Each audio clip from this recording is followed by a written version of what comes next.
해본맞이 수련회 네 번째 성경 공부 시작하도록 하겠습니다. 여기는 성령의 제목을 성령의 감동과 인도하심이라고 이렇게 제목을 붙여봤습니다. 성령의 감동과 이렇게 인도하심이라고 할 때는 성령의 감동하심에 대해서 두 번 이제 요한계시록에 나오게 되고요.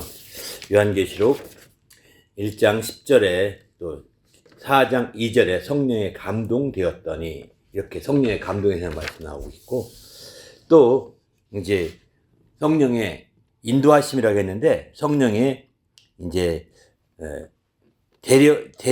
나를 데리고 성령으로 나를 데리고 성령으로 나를 데리고라는 표현이 요한계시록 17장 3절과 요한계시록 21장 10절에 이렇게 나오게 됩니다. 이런 말씀을 중심으로 해서 성령의 감동하심과 또 일부를 나누고요.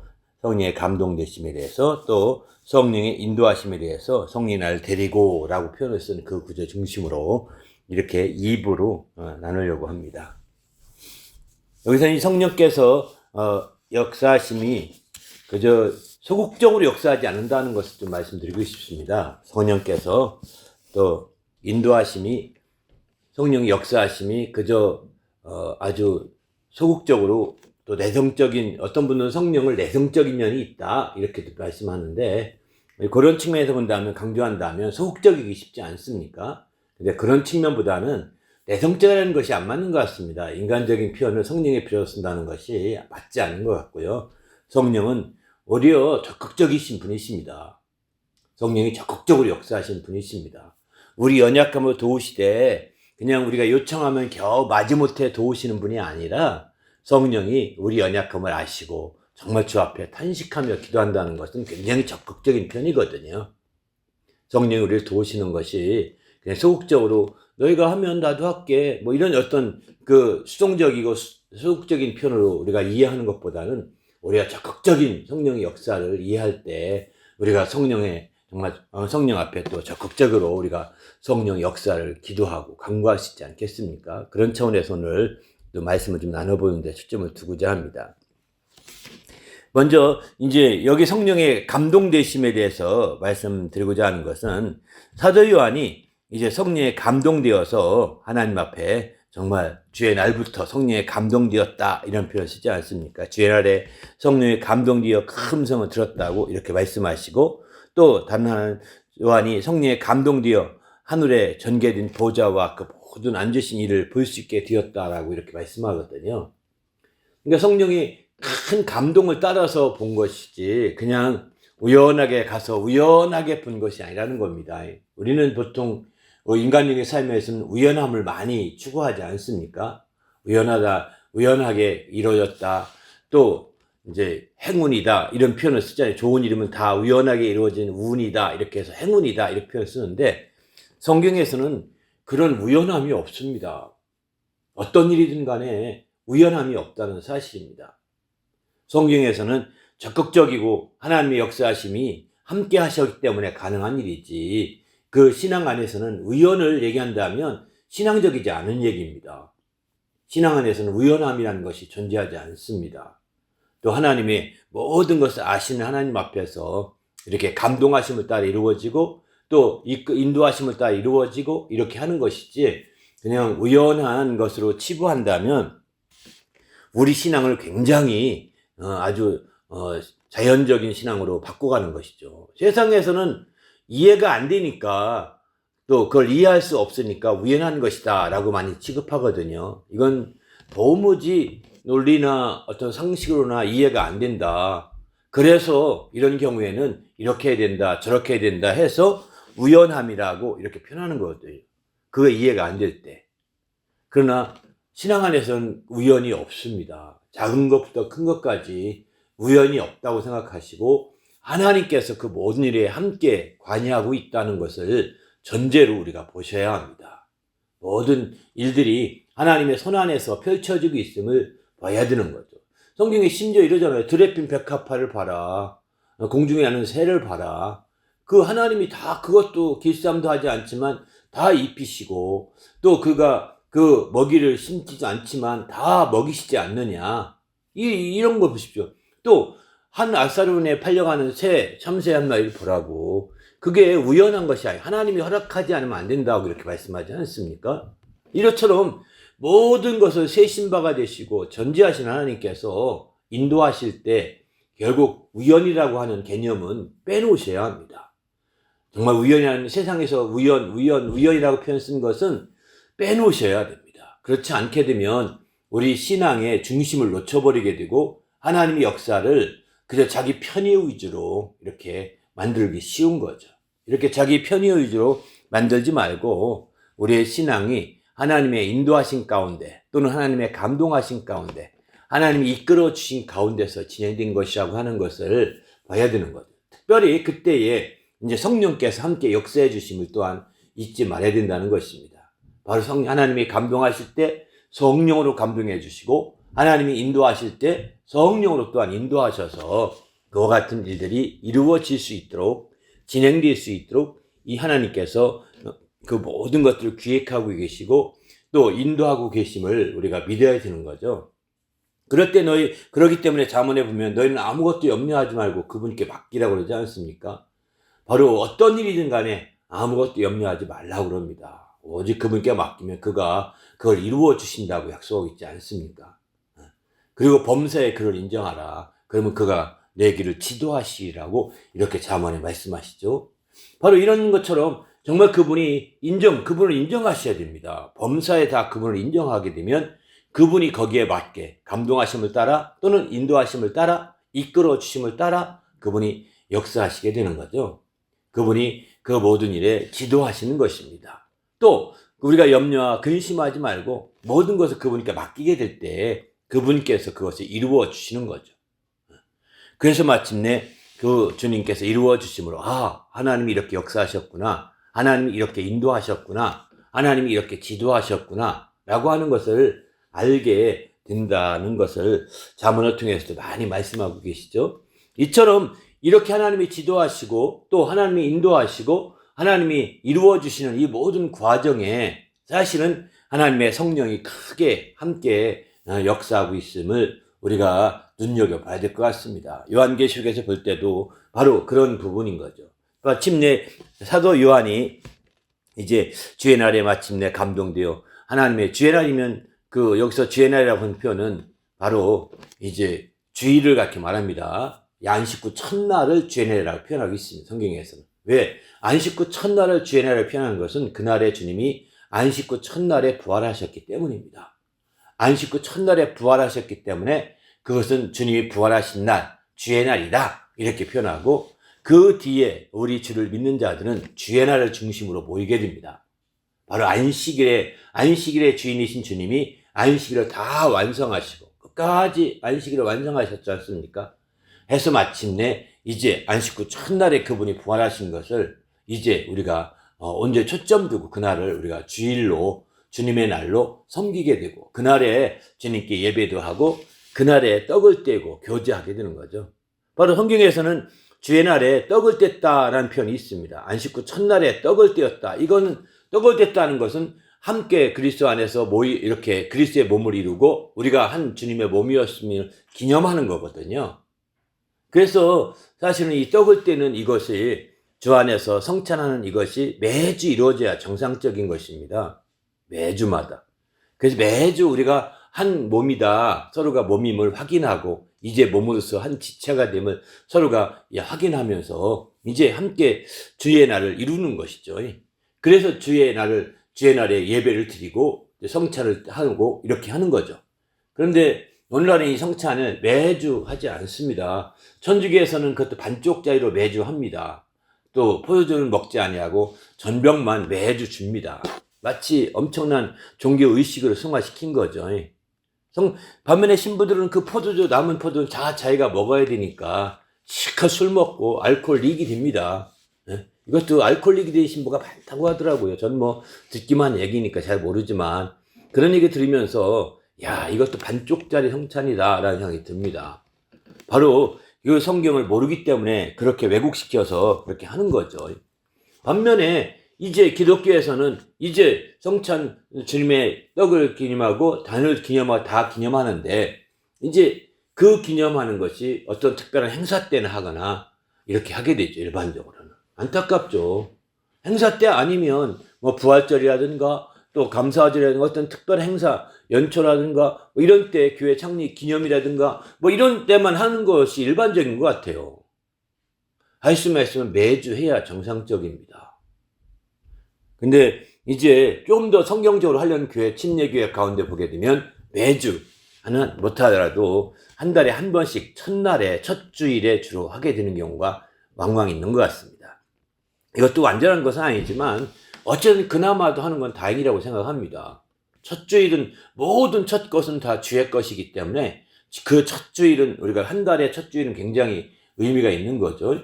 그날을 의미 있게 여겨서 이제 그날을 아주 하나님께 영광을 드리는 거죠. 그래서 그날을 이제 성찬을 통해서 함께 영광을 드리는 한 달에 한 번씩. 그러므로 이제 정말 주님의 살과 피를 기념해서 우리가 한 몸임을 기념하고자 하는데 의의가 있는 거죠. 그러나 할 수만 있다면 매주만 할 수만 있다면 더 좋지 않은가 이런 생각이 듭니다. 아무튼 주의 날이라는 것이 그래서 여기 요한계시록의 1장의 말씀에 주의 날이라고 하는 얘기가 시작되어서 이제 그 날에 주일이라는 개념이 시작되었고 썬데이라고 하지 않습니다. 우리 크리스찬들은 썬데이라는 말 안 씁니다. 주의 날인 거죠. 주의 날. 주의 날, 로드데이죠. 그러니까 주의 날이라고 하는 개념은 확실하게 가져야 이 날을 소중히 여기는 거지. 썬데이 예배 드리고 뭐 썬데이 스쿨 이렇게 하지 않습니까?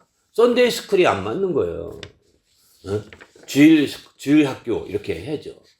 로즈데이 스쿨 이렇게 표현해야죠. 썬데이 스쿨 하면 안 되는 거죠, 사실은.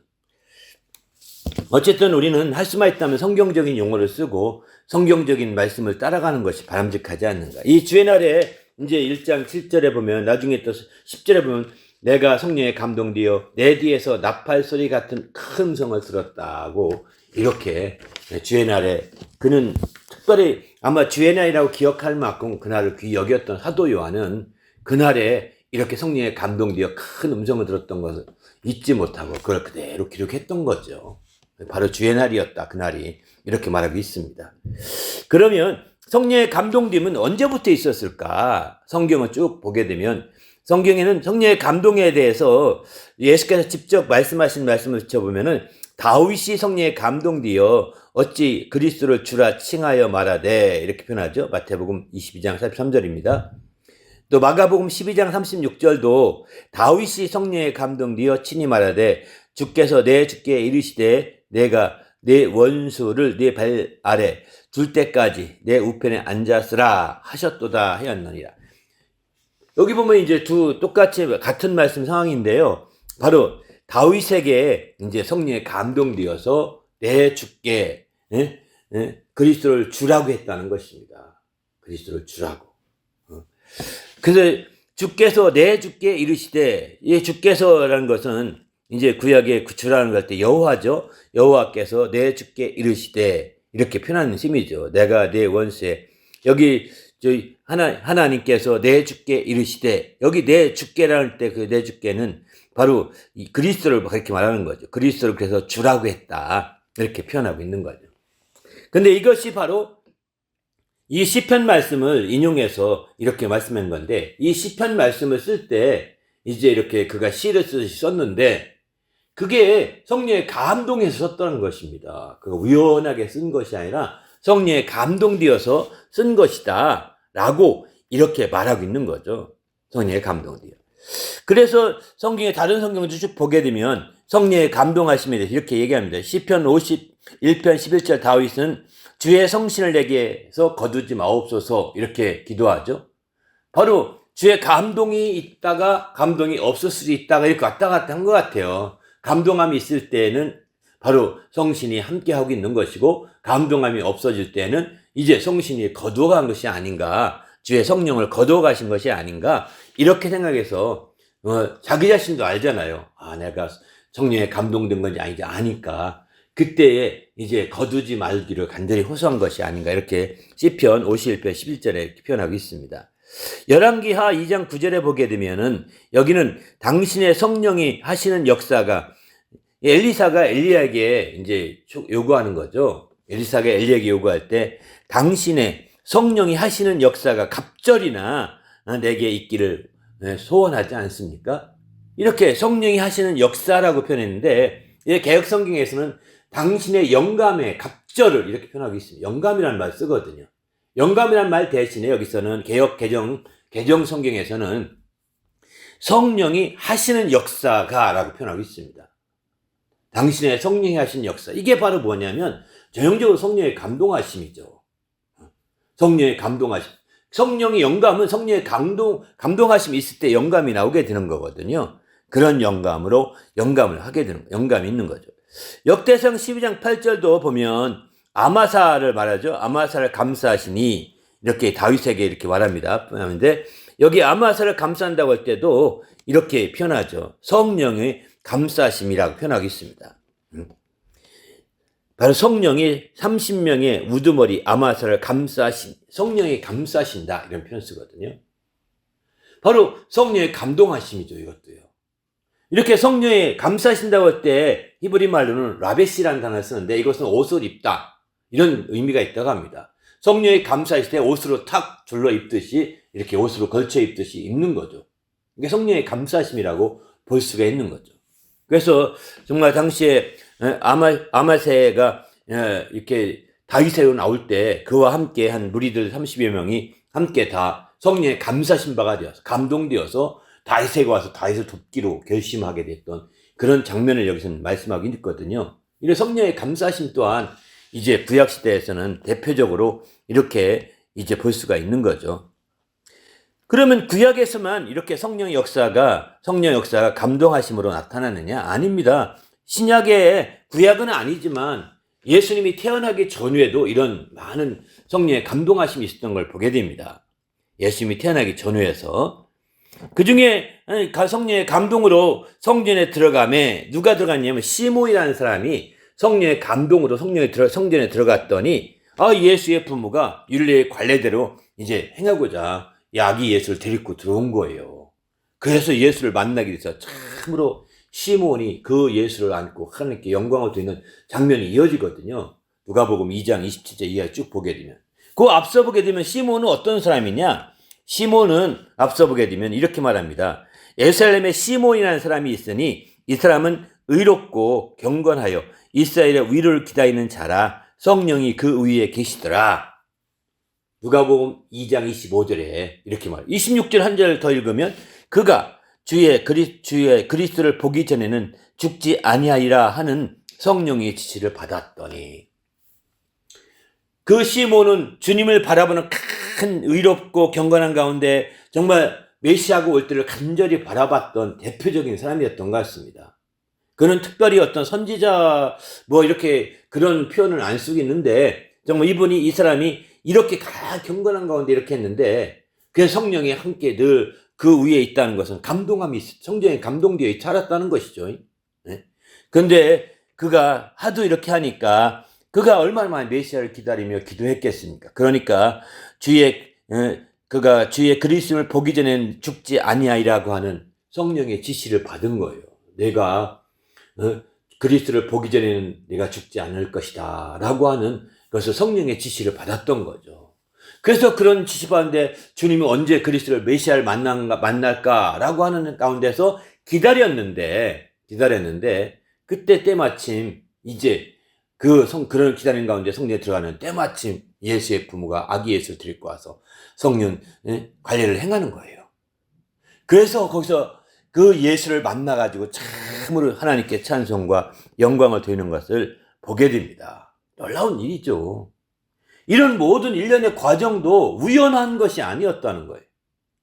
성령의 감동으로 진행된 거지 우연한 것이 아닙니다. 이것을 지금 이 사건을 누가복음 2장 25절부터 27절까지 이 사건을 이제 우리가 본다면 그야말로 세상에서 우연하게 생긴 거잖아요. 우연하게 된 거죠. 우연하게 마주친 거잖아요. 이거야말로 우연한 거라고 볼 수 있지 않겠습니까? 그런데 이게 우연한 것이 아니었다는 것입니다. 성령의 감동으로 이렇게 된 것이죠. 그래서 성령의 감동으로 이렇게 됐기 때문에 우리가 더 확실하게 정신을 바짝 차려야 되는 거예요. 모든 일들이 성령의 감동 가운데 진행된다는 사실을 우리가 눈여겨봐야 그때는 알다시피 성령이 임하시기 전이잖아요. 구약시대와 똑같이 그들이 정말 하나님 말씀으로 그대로 경건하고 또 의롭게 살면서 그 말씀을 따라서 기다렸던 거죠. 그럴 때 성령이 또한 함께 역사하셨던 것을 분명히 누가복음에서는 그렇게 기록하고 있습니다. 그 외에도 누가복음 1장, 마태복음 1장 20절 보게 되면은 예수께서 잉태된 것도 성령으로 된 것이다 이렇게 말하고 있습니다. 성령이 임하시기 전인데 성령으로 잉태되었다 한다면 무엇이면 성령에 감동되어 잉태됐다고 볼 수밖에 없는 거죠. 성령이 옷을 입히듯이 성령이 이렇게 라베시해서 감싸셔서 잉태됐다고 볼 수밖에 없는 거 아니겠습니까? 그 표현도 그렇게 이해해야 누가복음 1장 35절 보게 되면은 성령이 내게 임하시고 지극히 높으신 이의 능력이 너를 덮으시리니 이러므로 나실 바 거룩하신 이는 하나님의 아들이라 일컬어지리라. 바로 가브리엘 천사가 이제 그 마리아에게 수태고지 할 때 이렇게 말하고 있죠. 성령이 내게 임하고 지극히 높으신 이의 능력이 너를 덮게 되어서, 이게 성령이 내게 너와 함께하고 또 지극히 높으신 이의 능력이 덮었다. 이건 그야말로 라베시한 겁니다. 그래서 마침내 이제 아이를 낳게 될 것을 얘기하고 있는 거죠. 그 외에도 누가복음 1장 12절 보게 되면은 이제 이는 그가 주 앞에 큰 자가 되고 포도주나 독한 술을 마시지 아니하며 모태로부터 성령의 충만함을 받아. 누가복음 1장 15절은 이 침례 요한에 대한 얘기입니다. 침례 요한의 어머니인 엘리사벳이 이제 성령의 충만한 가운데 그를 낳았는데 모태로부터 성령의 충만함을 받았다는 것입니다. 이때도 그러면 요한 오순절에 이르렀던 성령의 충만함을 받은 것과 같은 거냐? 좀 다른 거죠. 원래는 성령의 충만함을 입어라는 표현이 맞을 것 같습니다. 바로 내주하실 때 성령의 충만함을 받았다 이렇게 쓴 반면에 이제 성령의 충만함을 입었던 거죠. 그래서 개역 성경에서는 성령의 충만함을 입어라는 표현도 나오게 됩니다. 그걸 이제 여기서 개정에서는 받아 이렇게 했다 우리가 써서 약간 혼란스럽게 되기도 했는데, 어쨌든 이 받았다는 것이 오순절에 성령이 충만함을 받은 것과 같은 것은 아닙니다.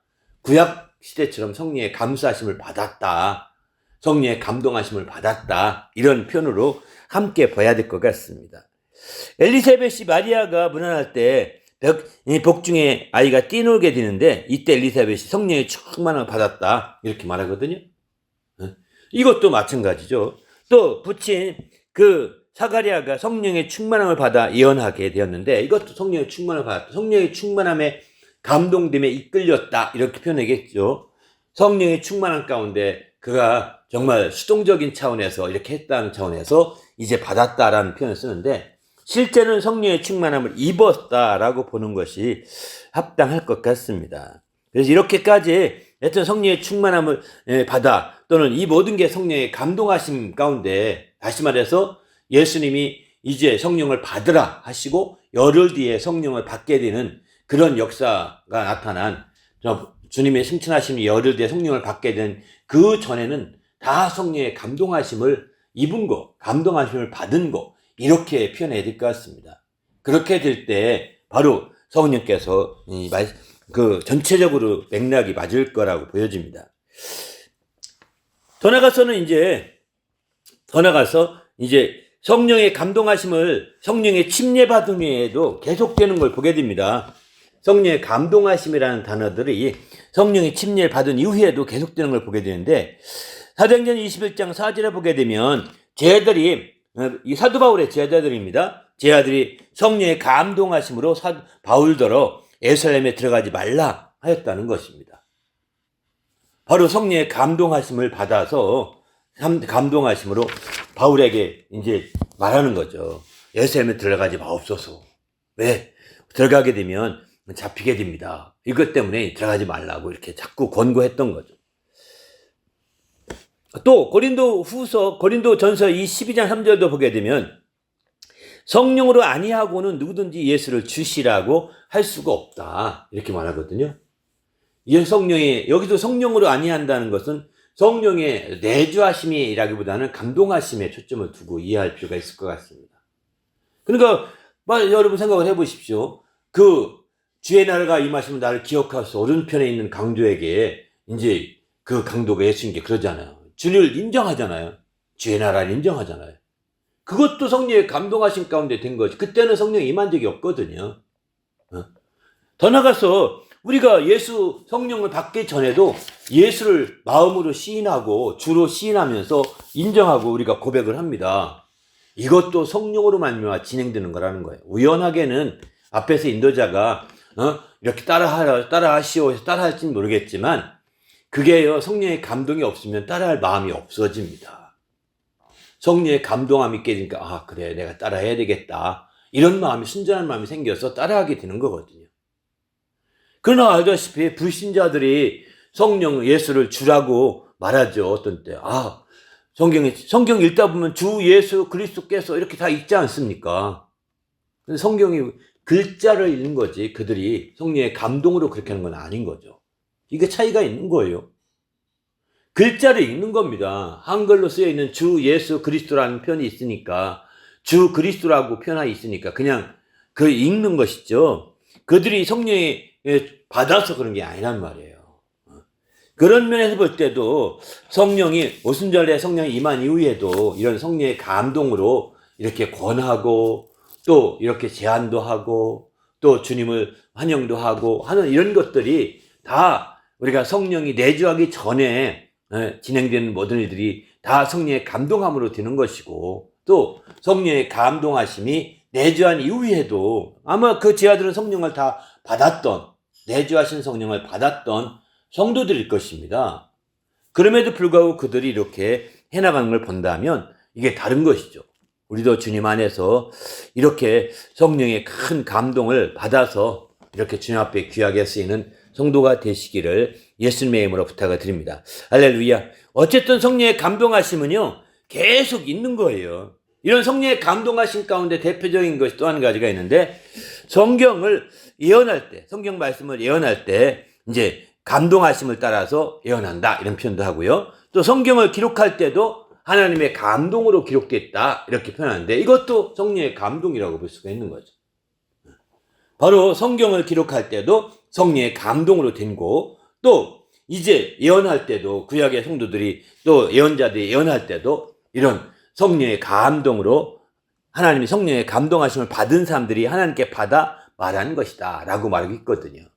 구약시대에 많은 선지자들이 나타났고 그들이 예언하지 않습니까? 이 모두가 다 성령의 감동하심을 받은 자들이 하나님께 받아서 기록한 거거든요. 그게 예언이거든요. 이렇게 이제 정말 하나님의 성령의 감동하심이 그 성령이 침례를 받고 성령의 충만을 받고 이러기 전후에 다 계속 이어진다는 거예요. 성령의 감동하심이 바로 태초부터 지금까지 계속 이어지고 있는 거죠. 그럼에도 불구하고 주님께서는 성령을 받으라 하셔서 성령으로 침례받고 성령의 충만을 받을 수 있고 성령이 우리의 영혼을 성전 삼고 내주할 수 있도록 이 성령을 보내주신 것이죠. 우리는 성령이 내주하심이 없어도 성령의 감동을 받을 수 있습니다. 그거 전적으로 부인할 수는 없습니다. 하지만 할 수만 있다면 나는 성령의 감동으로 좋게 이러지 마시고 주님이 성령을 받으라는 말씀대로 그 말씀에 순종해야 되지 않겠습니까? 자기 편의대로 난 편해 이게 내주했다가 괜히 이상하게 드는 것보다는 이게 편해. 당신이 계산이 잘못된 겁니다. 그거는 계산을 잘못한 거예요. 주님이 몰라서 성령을 받으라고 하셨겠어요? 성령을 받으라 한 것은 성령을 인쳐주는 거예요. 성령으로 흔들리지 않게 당신을 하나님 말씀 가운데 촥 못 박아주듯이 하는 거거든요. 그래서 성령을 받으라 하는 것입니다. 우리도 주님 안에서 이렇게 성령을 받고 새롭게 되시기를 예수님의 이름으로 부탁을 드립니다. 할렐루야. 오늘 이제 침례받은 사람도 성령의 감동을 받아야 하는데 이 바로 사도 요한 같은 경우 오늘 말씀 요한계시록 보면 분명하죠. 사도 요한은 분명히 오순절에 성령의 침례를 받은 사람이었잖아요. 그럼에도 불구하고 성령에 감동되어서 움직였다고 했어요. 내주하신 성령에 의해서 이끌려갔다 이런 표현 안 쓰십니다. 성령에 감동되어 이제 바로 이제 큰 음성을 들었다고 표현하고 성령에 감동되어 하늘의 보호자를 베풀고 그 위에 앉으신 이가 있는 것을 보게 된 거죠. 성령에 감동되어서 그렇게 된 거예요. 그가 성령이 내주하시고 보혜사 성령 의해서 이렇게 되었다. 이런 설명을 안 합니다. 이렇게 안 합니다. 그 안에 성령이 내주하심에도 불구하고 성령이 감동되어 이렇게 하셨던 것을 볼 수가 있는 거죠. 그런 의미에서 볼 때 성령의 감동하심이라는 것은 그저 성령이 침례받은 사람과 별도의 것이 아니라는 겁니다. 침례받지 않은 사람에게만 하는 것이 아니라 침례받은 사람이라도 이렇게 감동함을 받을 수가 있는 거죠. 그래서 주님 앞에서 또 귀한 하나님의 영광을 드러낼 수 있는 그런 길이 열리는 거죠. 우리도 이런 성령의 감동함을 받으시기 바랍니다. 이것은 그만큼 성령의 적극적인 그의 행함을, 성령의 인도하심을 보여주는 대표적인 것을 볼 수 있는 것입니다. 우리의 삶 가운데도 성령의 감동하심을 느끼시기를 예수님의 이름으로 축원합니다. 할렐루야. 우리가 성령의 감동하심을 느끼시는 대표적인 게 뭐가 있을까요? 저는 이렇게 생각합니다. 성령이 임하시게 되면 성령이 들은 것, 모든 것을 가르치고 또 내가 들었던 것을 생각나게 하리라. 이렇게 말씀하죠. 바로 성령이 바로 모든 걸 가르친다는 거예요. 더 나아가서는 들었던 걸 생각난다. 그러니까 우리가 성령이 가르쳐서 깨우침 받을 때, 이것은 성령의 감동함이 있었구나. 이렇게 인정하셔야 되는 거죠. 또 성령이 우리가 성경에 들었던 거 생각난다면, 또 성령은 사도 요한복음 16장에 보게 되면 그 13절인가요? 보면 이렇게 말씀하죠. 성령이 임하시면 진리의 길을 인도하시되 그가 스스로 말하지 않고 들은 것을 말하며, 이렇게 표현하거든요. 들은 것을 말한다는 거예요. 우리가 들었던 것이 내가 생각하는, 의지적으로 생각하는 것이 아니었는데 탁탁 떠오른다. 그러면 성령의 감동이 현재 있다는 뜻입니다. 성령의 감동을 받고 있는 것입니다. 이렇게 성령의 감동을 받고 있으면 이제 그 성령이 내 안에 임재하도록, 자기가 성령이 침례받은 게 불확실하다면 이제 나를 성령 침례받게 해주십시오. 그래서 성령이 충만하게 해주십시오. 그래서 성령의 충만함을 받고 성령이 말하게 하심을 따라 방언도 말하게 하시고 다른 은사도 나타날 수 있게 해주십시오. 이렇게 기도할 필요가 있는 거죠. 그러면 이제 더 온전한 상태로 성령의 인도하심을 받을 수 있는 상황이 되는 겁니다. 바로 이처럼 성령께서 정말 생각나게 하시고 기억나게 하시고 깨우쳐 주시고 하는 이런 일들이 있다는 것 자체가 지금도 성령의 감동을 받고 있다는 거예요. 그래서 우리가 그런 부분에서는 더 깨워서 주님 말씀을 따라 나가시기를 예수님의 이름으로 부탁을 드립니다. 할렐루야. 더 나가서 그러면 이제 두 번째 제2부로 본다면 성령의 인도하심이죠. 성령이 데리고 가심에 대해서 말씀드리고 싶습니다. 바로 여기서는 이제 성령이 데리고 가셔서, 사도 요한을 데리고 가셔서 이제 광야로 나갔다. 또 크고 높은 산에 올라갔다. 이런 표현도 하시거든요. 성령이 막 데리고 다니시는 거예요. 인도하시는 거죠. 그러니까 성령의 어떤 감동하심은 좀 더, 성령의 감동하심은 인도하심에 비해서 약간 덜 행동 지향적인 거죠. 그저 나를 감동해서 내가 움직일 수 있도록 이렇게 하는 건 반면에 성령의 인도하심은 좀 더 그 외향적인 측면에서 더 성령께서 더 적극적으로 날 끌어가시는 것이죠. 이런 역사가 요한계시록을 통해서 우리에게 보여주고 있는 거죠. 요한계시록이니까 그렇죠. 이렇게 말할 것이 아니라는 겁니다. 요한계시록이니까 특별해서 그렇다. 이렇게, 그러면 특별해서 다 특별한 거지. 일반적인 게 뭐가 있습니까? 성령 역사 자체가 특별한 겁니다. 성령의 임재 자체가 특별한 겁니다. 아무나게 안 임재하잖아요. 일반적인 게 아닙니다. 그런데 성경에는 이게 다 있으니까 그게 믿는 자들에게 다 나타날 수 있고, 믿는 자들의 행사가 다 특별한 겁니다. 믿는 자. 불신자의 행사는 다 일반적인 거라고 표현하잖아요. 믿는 자의 삶에 따르는 모든 성령 역사가 다 특별한 거예요. 그렇기 때문에 우리는 이런 특별한 역사들이 정말 성령으로 말미암아 진행되고 있음을 우리가 알고 이렇게 나갈 때 어떤 상황이 되더라도, 어떤 핍박과 환난을 받는 상황이 되더라도 우리가 주눅들지 않고 또 믿음으로 큰데 나갈 수 있는 좋은 기회가 되는 거죠. 우리도 이런 좋은 기회를 정말 참으시기를 예수의 이름으로 부탁을 드립니다. 할렐루야. 첫 번째부터 볼까요? 성령이 역사하시면 소극적으로 또 수동적인 것만이 아니라 바로 실제로 어떻게 역사하십니까? 적극적이고 능동적으로 역사한다고 볼 수 있는 거죠.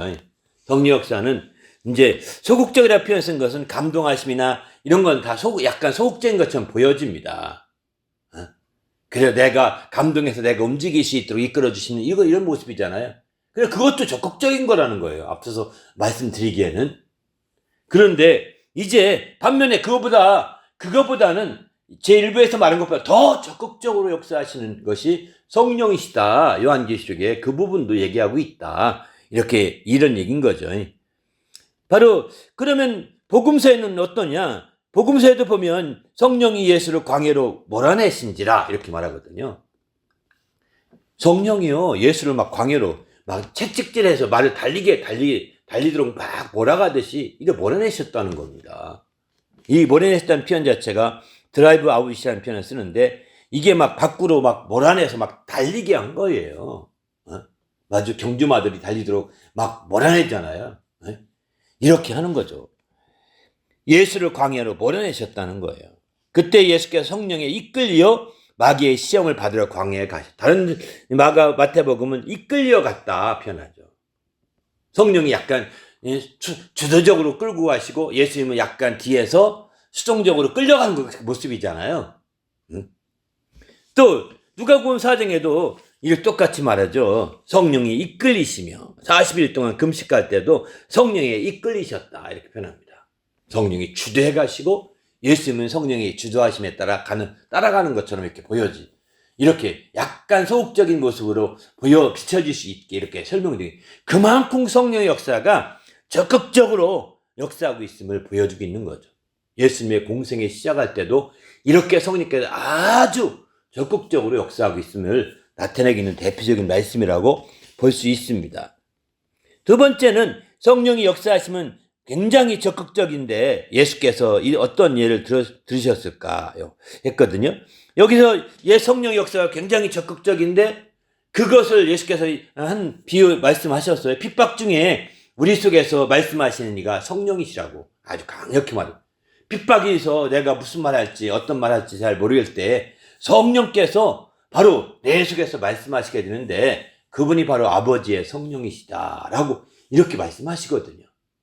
우리가 무슨 말할지 두려워하지 말아야 합니다. 우리가 어느 날 갑자기 단위에 섰습니다.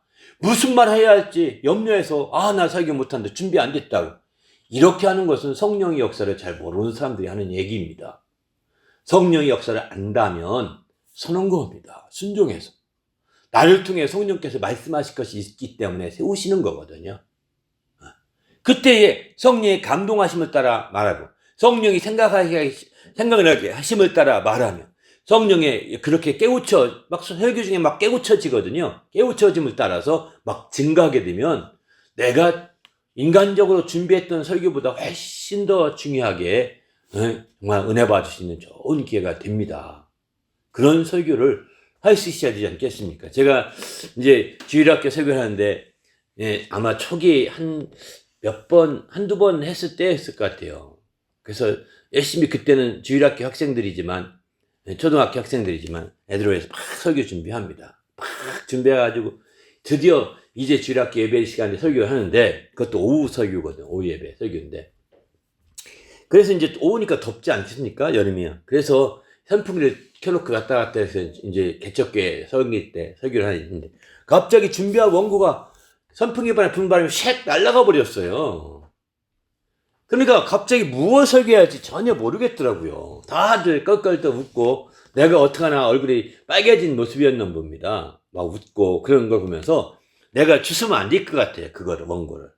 그 주사다 여유있게 갖다 놓으면서 설교하면 좋은데 그래서 주스면 안 될 것 같은 생각 때문에 주지 않았습니다. 그리고 그냥 모르겠다 이제 감동되는 한다고 해서 막 했거든요. 그런데 그 설교가 먹혔어요. 그 설교가 주일학교 학생들 집중력이 떨어집니다.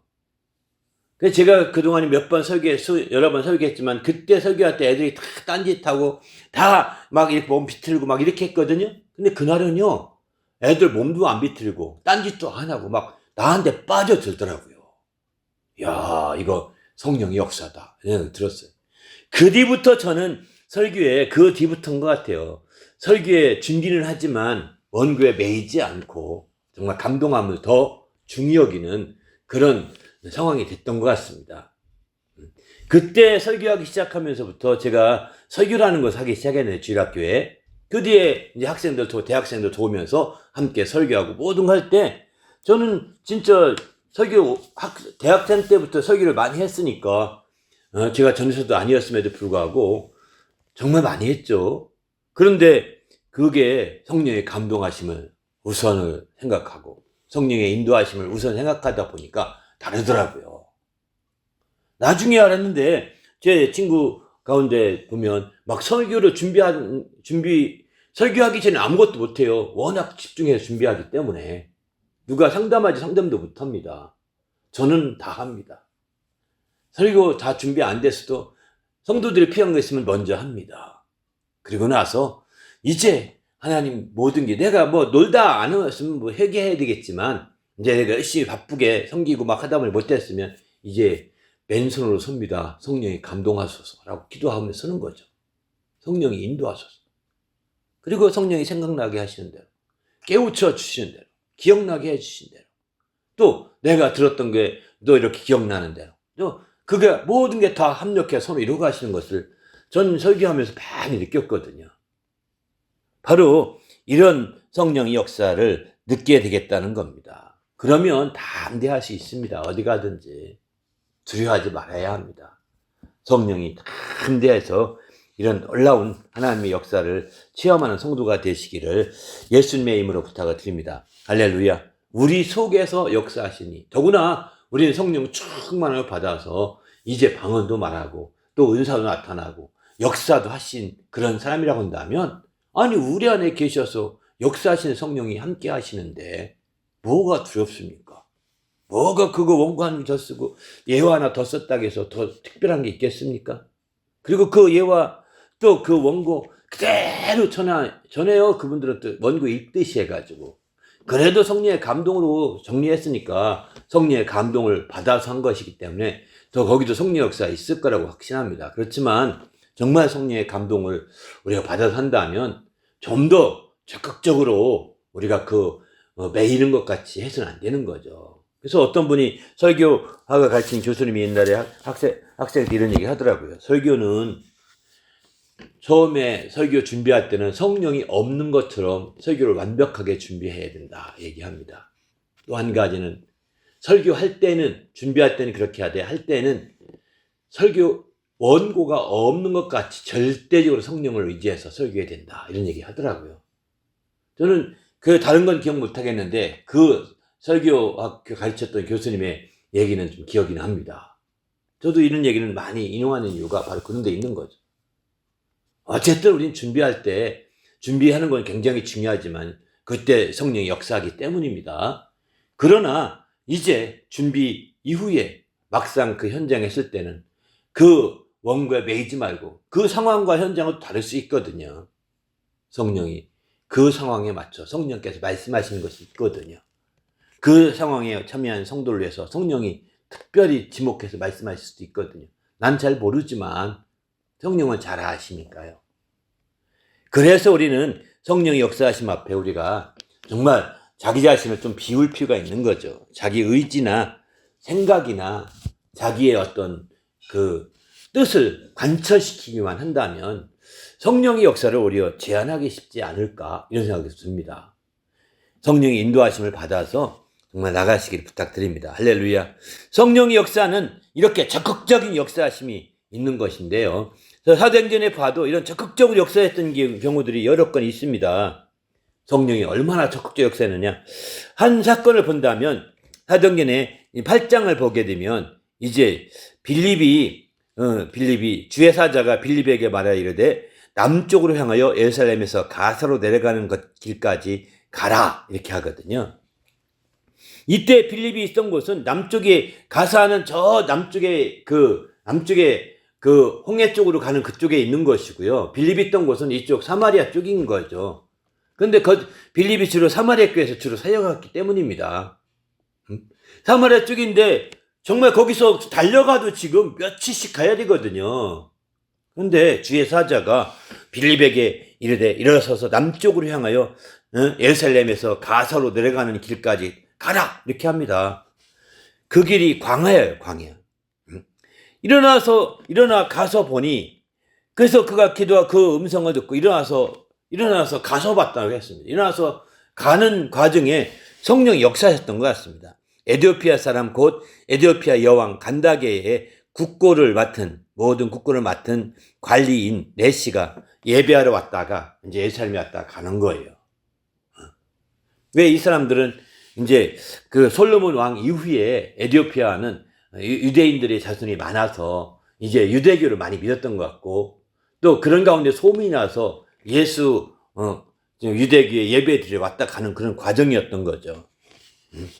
근데 이제 그래서 28절 돌이켜 수레를 타고 선지자 이사야가 글을 읽더라. 그때 성령이 빌립들에게 이르되 이 수레로 가까이 나가라 해서 성령이 막 빌립을 강하게 푸시하는 겁니다.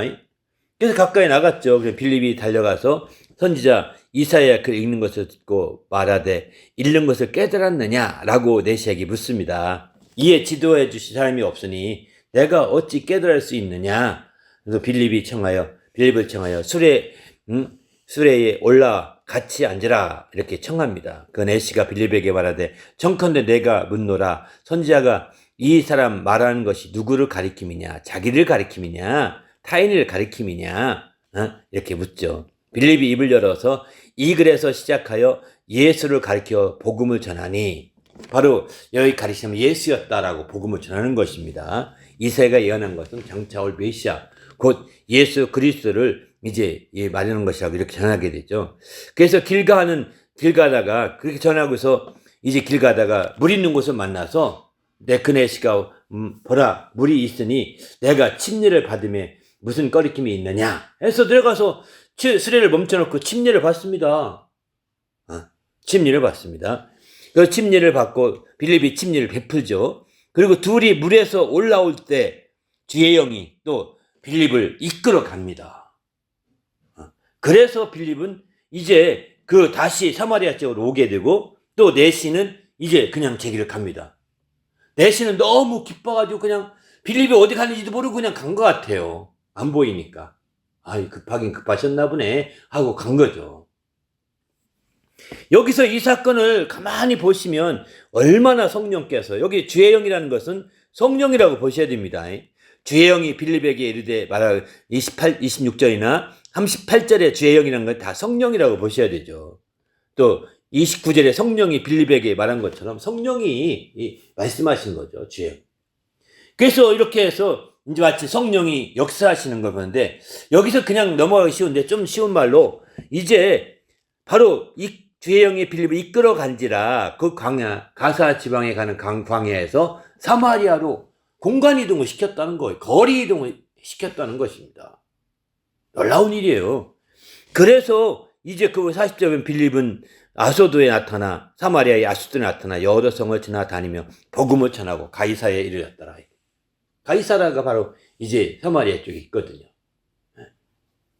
그러니까 이렇게 실제로 그렇게 막 물론 이게 며칠 걸려 갔는지는 모릅니다. 사람들이 그냥 며칠 걸려 갔다 할 수 있겠죠 하겠지만, 여기서는 그저 순간 이동, 공간 이동한 것처럼 볼 수밖에 없는 거죠. 이게 며칠씩 가서 그렇게 할 문제가 아니거든요. 또 위에서 마찬가지죠. 거기에 있다가 이제 빌립이 있는 네시가 있는 가사로 내려가는 길까지 간 것도 하나님이 이동시켜 준 겁니다. 예수님은 이렇게 육신을 가지고 계실 때 순간 이동, 곧 이제 공간 이동이나 거리 이동을 하지 않았습니다. 근데 빌립은 성령으로 이렇게까지 역사하시잖아요. 놀랍지 않습니까? 물론 이 말씀을 그렇게 보지 않는 분도 많습니다. 그냥 며칠 걸려가니 우리는 모른다. 그러나 주님이 성령이 이끌어간 건 분명히 사실이다. 이렇게 말할 수도 있겠죠. 그냥 아무리 문맥을 봐도 며칠 간 것 같지는 않습니다. 그냥 성령이 이끌어서 그냥 막 이동에 하신 것이 아니겠는가 이렇게 볼 수가 있는 거예요. 그만큼 성령의 역사는 적극적이라는 것입니다. 소극적인 것이 아니라 적극적으로 역사하고 있음을 보여주고 있는 거죠. 우리도 성령 역사가 적극적으로 이루어지시기를 예수님의 이름으로 부탁을 드립니다. 할렐루야.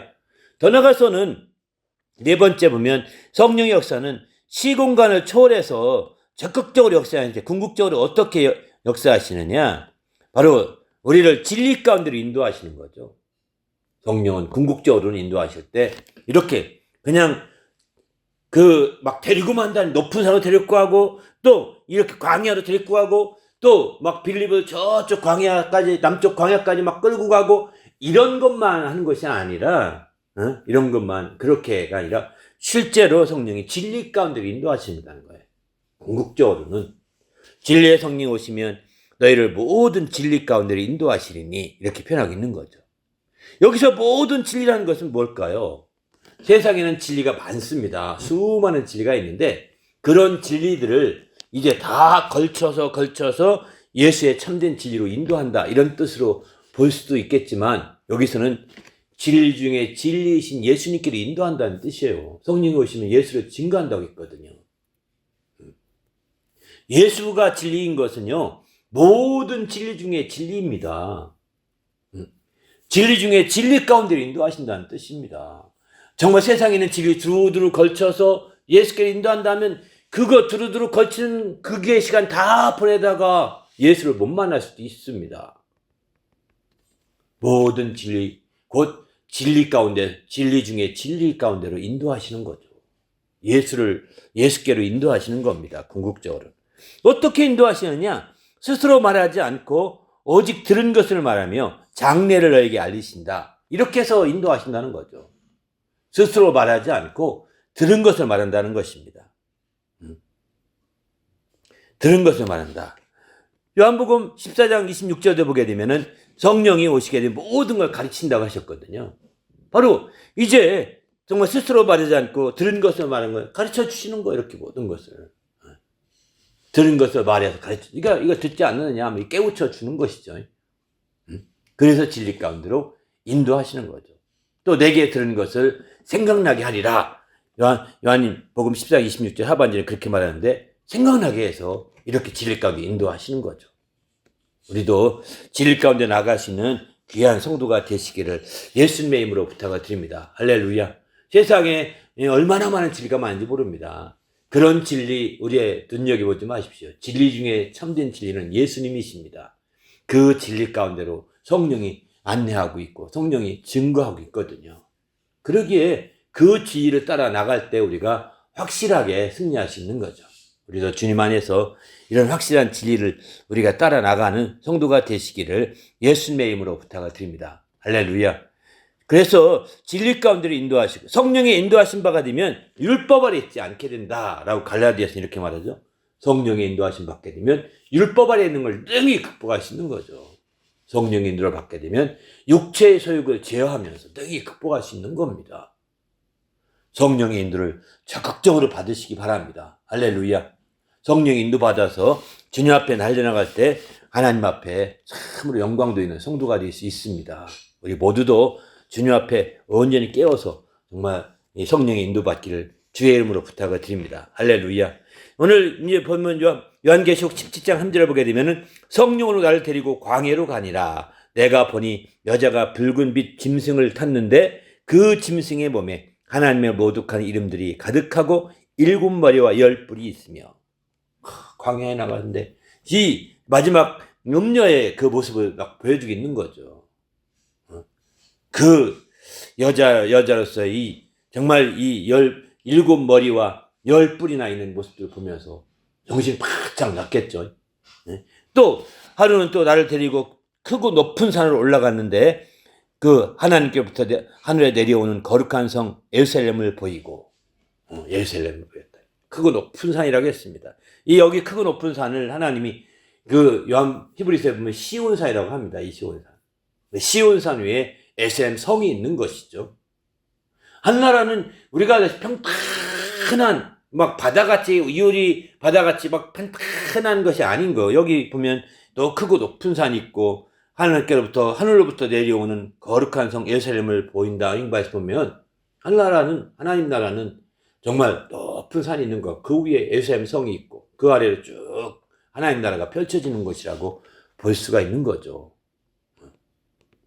그런 차원에서 볼 때 바로 이제 그 성령께서 적극적으로 이렇게 데리고 가고, 그러니까 빌립을 데리고 간 겁니다. 이렇게 또 분산으로 데리고 가듯이, 광야로 데리고 가듯이 빌립을 이제 앞에 사도행전 8장에 보게 되면 빌립을 데리고 간 거예요. 이렇게 데리고 가서 마침내 역사한 거죠. 그래야 마침내 하나님의 큰 영광을 보게 하고, 최후에는 그래서 앞서 말씀드린 것처럼 진리 가운데로 인도하고자 하시는 거죠. 모든 진리 가운데, 진리 중에 진리 가운데로 인도하시고자 성령께서 우리를 인도해 주시는 겁니다. 우리 모두도 정말 성령이 우리를 적극적으로 데리고 가시고 이끌어 가시고 이렇게 하시되, 그렇게 인도하시되, 궁극적으로는 진리 가운데 인도하시는 성령의 역사를 확실히 아시고 성령의 이끌림 받는 성도가 되시기를 예수님의 이름으로 축원합니다. 할렐루야. 그래서 여기 진리 가운데로 했는데, 이 진리 가운데라는 것은, 진리는 이 뭐냐, 관념적으로 진리 가운데 하니까 관념적으로 이해하기 쉽거든요. 관념적으로 이해하면 안 됩니다. 진리는요, 바로 우리의 최고로 아름답고 멋지고 가장 사모할 만한 것이 진리라고 보셔야 됩니다. 변하지 않는 것으로서 참된 것으로 가장 흠모할 만한, 가장 사모할 만한, 가장 아끼고 사랑할 만한, 가장 행복할 만한, 그게 진리라고 보셔야 되는 거예요. 마치 세상 종교에서 정말 도교에서는 무릉도원을 강조하지 않습니까? 또 이제 불교에서는 극락이라고 표현하지 않습니까? 우리의 기독교는 천국이라고 표현하지만, 그게 천국의 진리로 되는 나라거든요. 진리의 나라거든요, 천국이.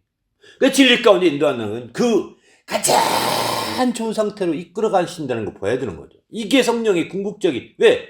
성령이 진리의 영이시기 때문입니다. 진리의 성령이시기 때문에, 성령이 진리의 성령이 아니라고 한다면 진리 가운데 못 인도할지도 모르죠. 진리 가운데 인도하시는 거죠. 진리의 성령이시기 때문에. 그래서 우리는 진리를 알지니 진리가 너희를 자유케 하리라. 요한복음 8장 32절에 이렇게 말씀하시지 않습니까? 진리를 알지니 진리가 너희를 자유케 하리라.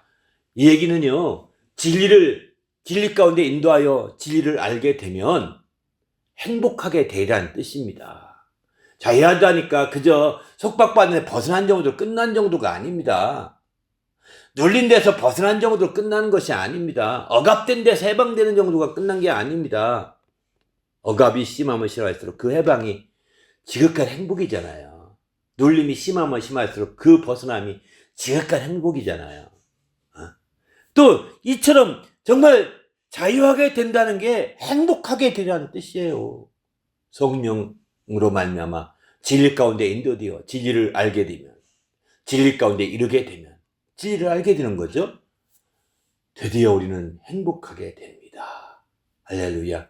우리 모두가 이렇게 진리의 성령에 인도받아서 궁극적으로 행복해질 수 있는 성도가 되시기를 예수님의 이름으로 축원합니다. 할렐루야.